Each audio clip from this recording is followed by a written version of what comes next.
Bonjour les amis, bienvenue sur Tu joues quoi pour cette nouvelle vidéo. Aujourd'hui nous allons parler d'un jeu de bataille. Alors oui, un jeu de bataille, vous allez voir, je pense qu'on est quand même assez proche de ça. C'est quand même vachement plus complet. Il s'agit de Shu-Han. Shu-Han, c'est un jeu de Tom Lehmann. Tom Lehmann, l'auteur de Res Arcana et de récemment le Res Arcana Duel. Ici c'est un autre jeu en duel, donc pour 2 joueurs. C'est édité chez Matago et distribué par PTS. C'est pour 14 ans et plus, pour des parties d'environ 25 minutes. Bah écoutez, voilà. On voit le fonctionnement de Shu-Han juste après le générique et puis je vous retrouve à la fin pour mon avis. À tout à l'heure.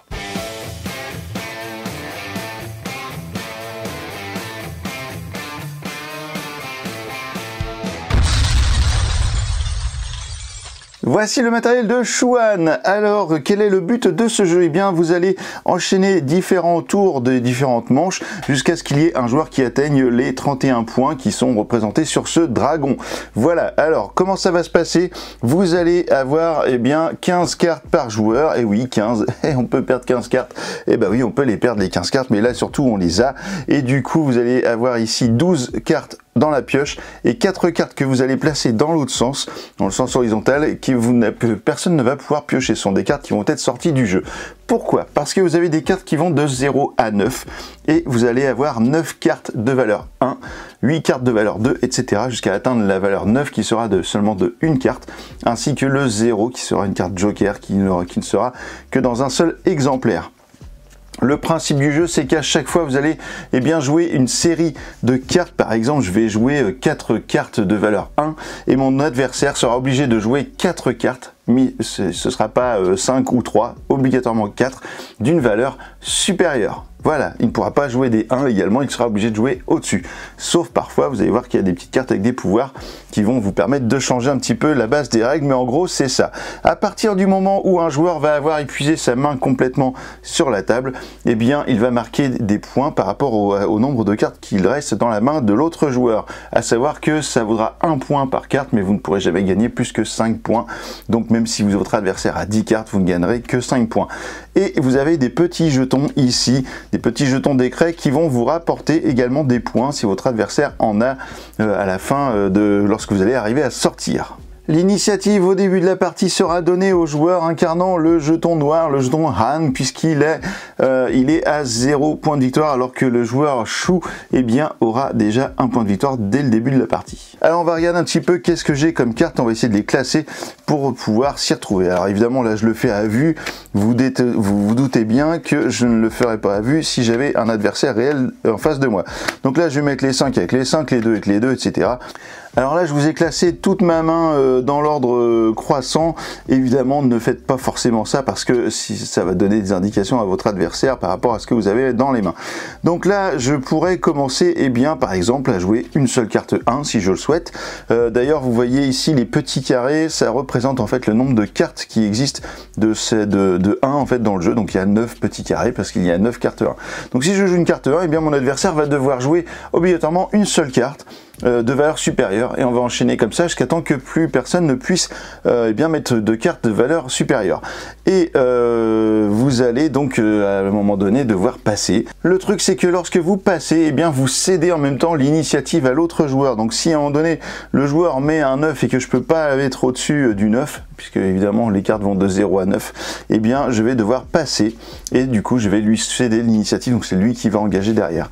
Donc en engageant, en fait on va pouvoir par exemple jouer 3 cartes de valeur 3, c'est tout à fait possible et à ce moment-là l'autre joueur va devoir jouer 3 cartes de valeur strictement supérieure. Alors je les ai pas classées, mais est-ce qu'il aurait par exemple des 4? Voilà, le joueur dans mon adversaire a joué 3 cartes 4, ce qui m'oblige désormais à jouer à nouveau 3 cartes supérieures, sauf que vous voyez que je ne les ai pas parce que je n'ai pas 3 cartes numéro 5 ni 3 cartes numéro 6 ou quoi que ce soit derrière. Si j'avais un 0 dans ma main, je pourrais l'utiliser pour le rajouter une carte de même valeur. C'est-à-dire qu'en fait, si j'avais par exemple 2 cartes 6, je pourrais rajouter le 0 au 6 pour avoir l'équivalent de 3 cartes 6 et dans ce cas-là, ce serait à mon adversaire de continuer à jouer et s'il n'est pas en capacité à mettre 3 cartes 7, sachant qu'il ne pourra pas mettre 3 cartes 8, il sera obligé de passer en me cédant à nouveau l'initiative. Donc vous continuez comme ça, à chaque fois que une personne ne peut plus jouer, elle passe, il cède l'initiative, etc. Sauf que au début de votre tour, lorsque vous avez l'initiative, eh bien vous pouvez jouer une carte avec un pouvoir d'initiative. Vous allez voir qu'il y a des cartes, les cartes numéro 3 et numéro 6 qui ont des pouvoirs, donc je vais vous les retrouver. Alors attention à une chose, sur les cartes spéciales, il y a une carte que j'ai oubliée, c'est la carte 2 qui a comme pouvoir de vous apporter des points directement pendant la manche. C'est la seule carte qui va pouvoir vous apporter des points, à part les petites cartes de pouvoir qui distribuent des points contre certaines conditions. Mais en tout cas, dans le jeu, si vous arrivez à cumuler au moins 6 cartes de valeur 2 et que vous les jouez en même temps, chaque carte de valeur 2 vous rapportera un point de victoire immédiatement. Si vous en jouez 7, ce sera 7 points de victoire. Par contre, si vous en jouez 5, ce sera rien du tout. Mais par contre, si vous jouez 5 cartes de valeur 2 avec la carte 0 en plus, ça vous fera quand même 6 points de victoire, parce que la carte 0 sera considérée comme une carte de valeur 2.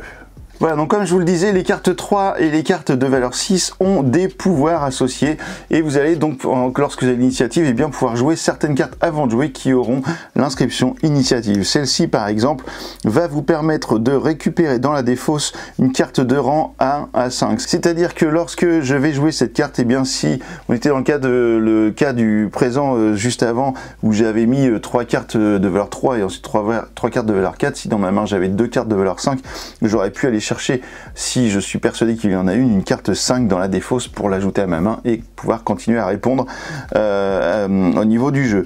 Vous avez également cette carte initiative en 3 qui va vous permettre de regarder les 4 cartes du haut de la pioche. Donc vous regardez les 4 premières cartes, vous les remettez dans le même sens sans modifier, et du coup comme ça vous avez une connaissance des cartes qui sont juste ici. Vous allez voir comment vous allez pouvoir les récupérer.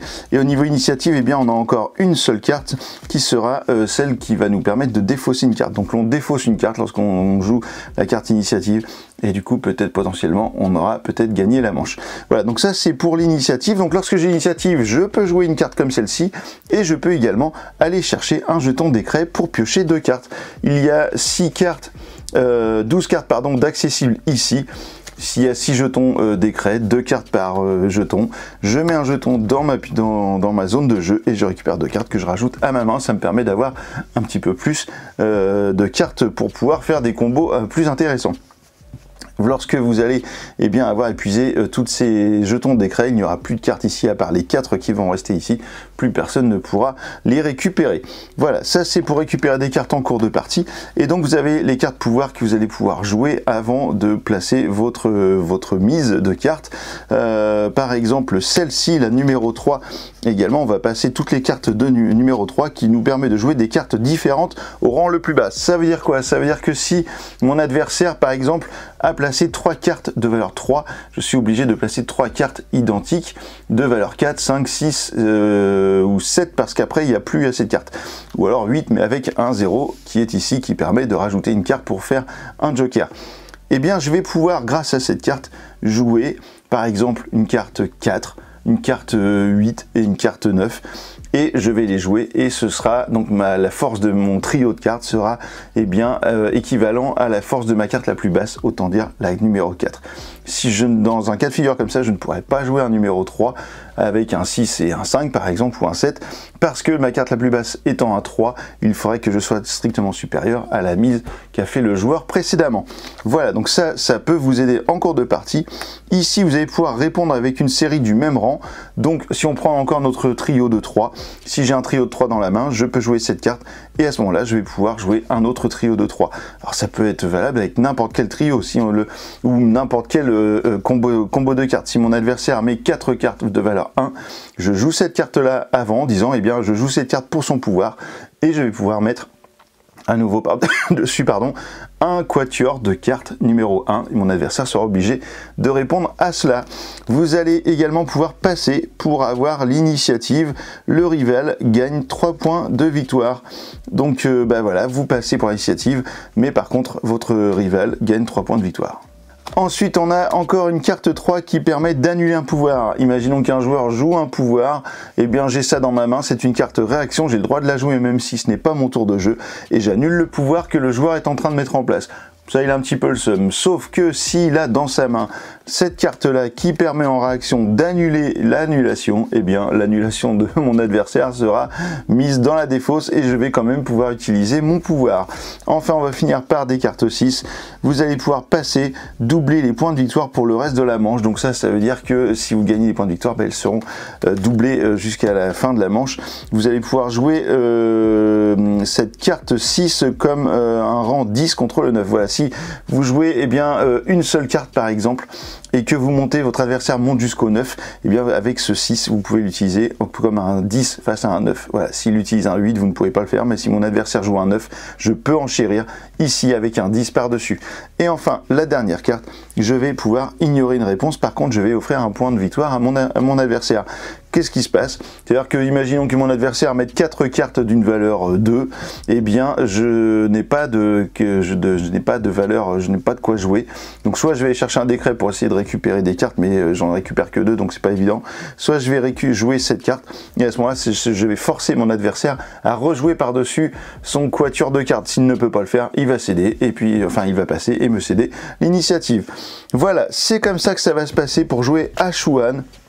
C'est très malin, c'est plein de rebondissements et du coup, en fait, je trouve que c'est vraiment pas mal comme jeu. Donc je vous rappelle que lorsque vous êtes sorti, donc c'est à partir du moment où vous n'avez plus de cartes dans une manche, vous allez remporter le nombre de points de victoire correspondant aux cartes restantes dans la main de votre adversaire. Donc s'il a 3 cartes, vous marquez 3 points, mais s'il a 8 cartes, vous allez marquer 5 points, car vous ne pourrez jamais en marquer plus que 5 à ce moment-là. Et s'il a par exemple 3 décrets parce qu'il a pioché des cartes, eh bien vous allez marquer 3 points supplémentaires et donc vous allez passer votre petit pion juste comme ça devant. Alors il y a un élément optionnel, vous n'êtes pas obligé de le mettre, surtout lors de votre partie. Il s'agit des cartes événements qui sont ici, donc vous allez mélanger les cartes événements qui sont avec un dos bleu comme ça, comme ceci, et vous allez obligatoirement mettre le premier événement étant un événement calme, et en fait à chaque manche, eh bien, vous allez en découvrir un. Donc il y a plusieurs éléments calmes, et puis en fait après vous aurez des événements qui vont vous donner des petites différences de jeu pendant la partie. Donc par exemple là ici, au déroulement du jeu, vous gagnez un point de victoire lorsque vous passez.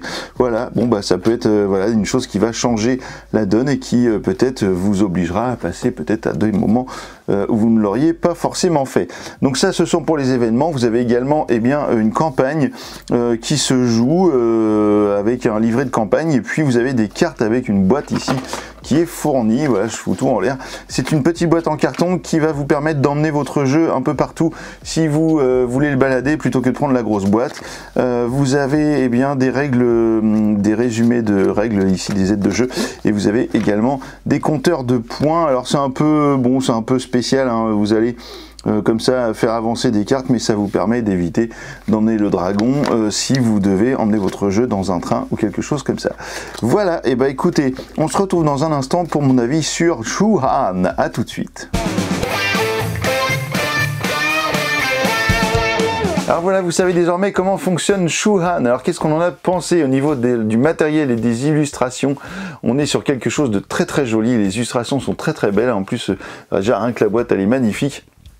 Tous les personnages sont très très bien illustrés, et puis au niveau du matériel, bah, il faut avouer qu'on a quand même quelque chose de très classe avec ce beau dragon là en carton qu'on assemble en 2 pièces, et puis c'est quand même très malin d'avoir pensé à mettre une petite boîte dedans facile à transporter avec un compteur de points, bon qui est un peu voir quand même hein, le compteur de points sur la carte.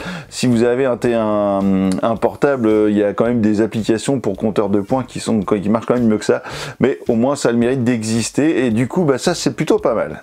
En termes de mécanique, on est sur, pour moi, je trouve que c'est une bataille. Hein. À chaque fois que quelqu'un va mettre une carte, il va falloir mettre une carte de valeur supérieure. Sauf que si vous avez vu, si vous mettez 3 cartes d'une valeur d'une carte, vous allez devoir mettre 3 cartes exactement pareil, et que votre adversaire, sauf qu'il va falloir toujours mettre au-dessus, sauf qu'il y a quand même tout un tas de pouvoirs qui font que le jeu est plutôt malin et que ça fonctionne vraiment très bien et que l'on prend plaisir à jouer. Et ces histoires d'annulation et de cartes qui annulent l'annulation, c'est quand même assez filou, et ça arrive quand même assez souvent qu'on puisse les sortir, et c'est assez rigolo. Ça crée un petit peu de dynamisme dans la partie et c'est plutôt sympa. Alors il y a un truc qui nous est arrivé plusieurs fois et c'est vrai que ça c'est un peu embêtant, c'est que lorsque vous n'avez pas les cartes, vous ne pouvez pas jouer et vous êtes obligé de passer. Et vous jouez une carte et puis vous êtes obligé de passer, à chaque fois vous laissez l'initiative et vous faites assommer, et ça c'est un peu embêtant. C'est arrivé même assez souvent et du coup il y a quand même quelques fois où malgré vous pensez que vous êtes sur la fin, vous n'arrivez plus à gagner et puis en fait vous récupérez l'initiative et puis ça change d'un seul coup parce que c'est vous qui avez pas mal de cartes et l'autre joueur qui sera obligé de passer, donc du coup c'est arrivé quand même qu'il y ait la remontada, mais en gros c'est assez équilibré, mais voilà, ça reste quand même un peu de hasard sur certains tirages de cartes évidemment, et du coup ça crée parfois ce déséquilibre de pas de chance quoi.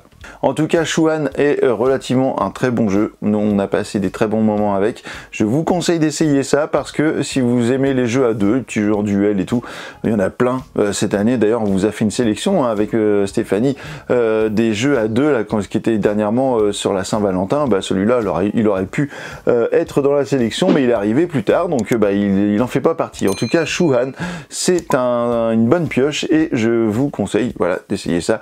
Et maintenant que vous savez tout sur Shuan, et alors, tu joues quoi?